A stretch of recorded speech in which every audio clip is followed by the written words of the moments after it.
Assalamualaikum warahmatullahi wabarakatuh. Baik sahabat, ketemu lagi dengan Kurnia Channel.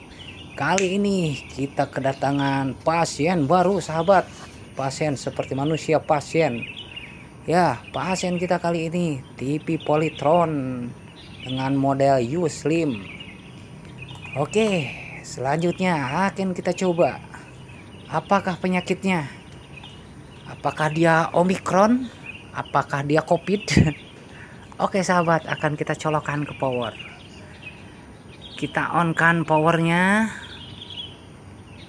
Penyakitnya apakah gerangan? Oke sahabat,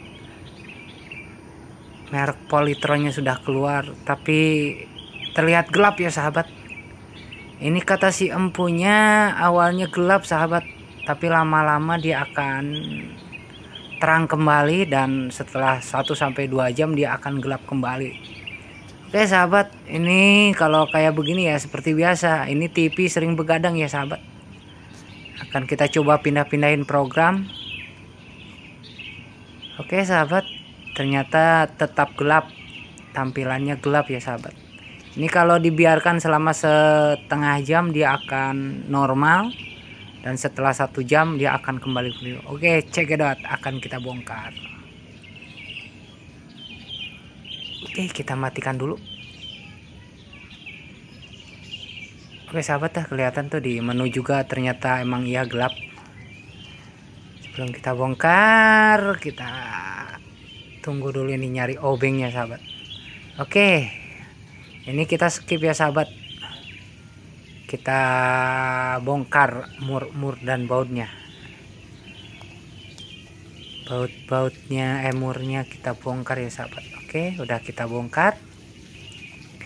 Lihat apakah gerangan. Wow, ternyata kotorannya sangat kotor sekali ya sahabat. Ini kayaknya lama banget ini TV nggak pernah dibuka ya begini. Oke, aksi pertama seperti biasa di Kurnia Channel, kita bersihkan dulu ya sahabat, sambil kita memperhatikan apakah ada komponen-komponen yang mencurigakan, komponen-komponen yang rusak sebelum kita ukur, sebelum kita apa-apa. Jadi kita perhatikan dulu. Kita cabut dulu soket-soketnya yang menghalangi. Sementara kita cabut-cabut dulu. Kita bersihkan ya sahabat. Kita bersihkan dari debu-debu dan kotoran. Kalau manusia dari dosa-dosa yang tak terasa ini sahabat. Jadi kita bersihkan dulu ya, karena setelah bersih kita akan enak mengerjakannya dan akan jelas melihat komponen yang terlihat mencurigakan ya sahabat. Tetap kita bersih-bersih, kalau kata orang Jawa diresik-resik nih. Oke sahabat, kita bersih-bersihkan sampai bersih yang sahabat, sampai kinclong, sampai penampakan komponennya itu tidak tertutup debu. Jadi kita bisa memantau dan mengeceknya.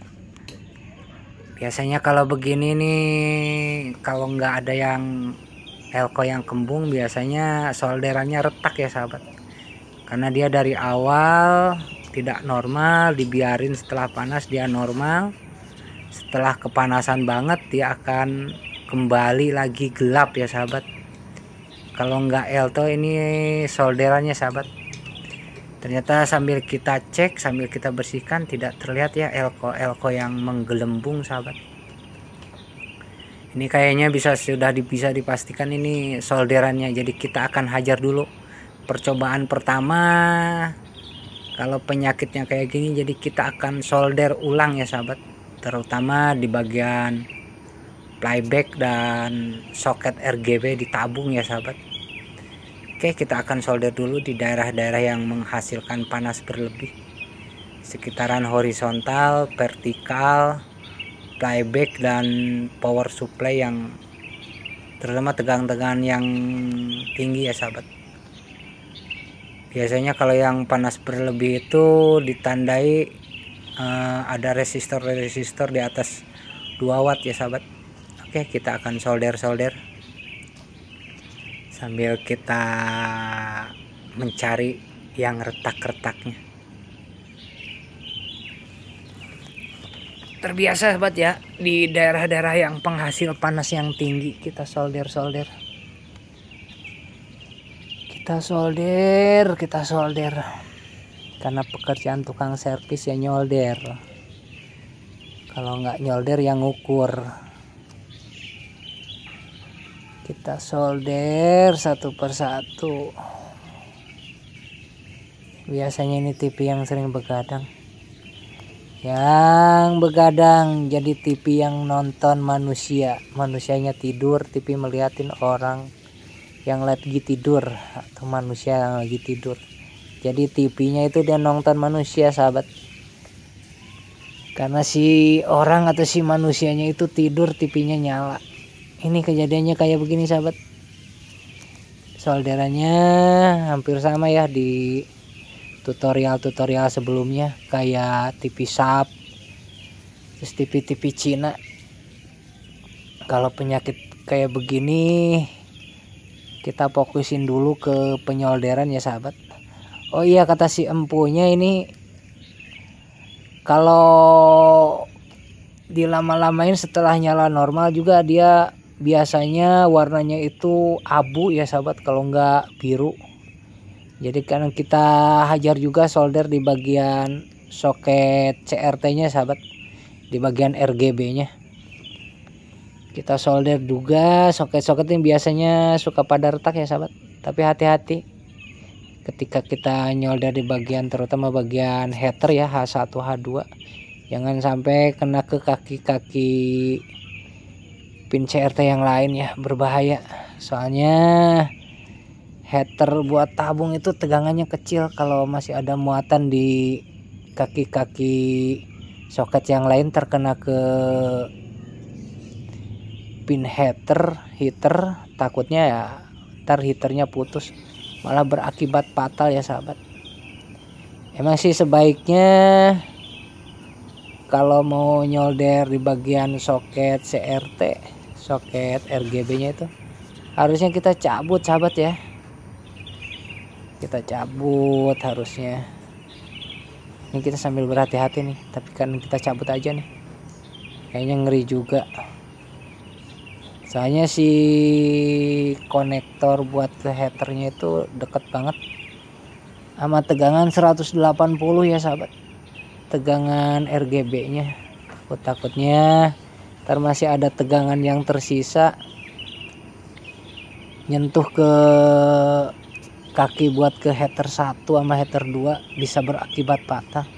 Si tabung bisa kebakar ya sahabat, bisa putus elemen heater di tabungnya. Oke, jadi kita cabut nih, terpaksa soketnya untuk mencontohkan ke para sahabat-sahabat, tapi bukan menggurui ya sahabat. Ini sebagai tutorial aja, sebagai tutorial selaku saya sebagai servis pemula. Mohon masukannya bagi serviser yang udah profesional. Kita di sini lagi belajar ya sahabat. Kalau sahabat mau belajar ya boleh saja, cuma tetap harus fokus dan harus hati-hati. Kita solder semuanya yang terlihat retak, apalagi di bagian-bagian transistor yang buat RGB-nya ya sahabat. Transistor itu gimana ya, ini yang kaki-kakinya 3, biasanya si bodinya itu warna hitam ya sahabat, setengah lingkaran warna hitam kalau dibalik. Ini kakinya udah terlihat nih, kaki-kaki yang 3 berjejer, biasanya itu transistor buat RGB ya sahabat. RGB itu apa? Red, gray, dan blue. Itu susunan warna pokok di televisi tabung ya sahabat. Sebenarnya ya di TV tabung itu cuma ada 3 warna. Red itu merah, gray itu hijau, blue itu biru. Cuma ada 3 warna ya sahabat. Warna dasar di televisi CRT itu cuma ada 3 warna, merah, hijau, dan biru sahabat.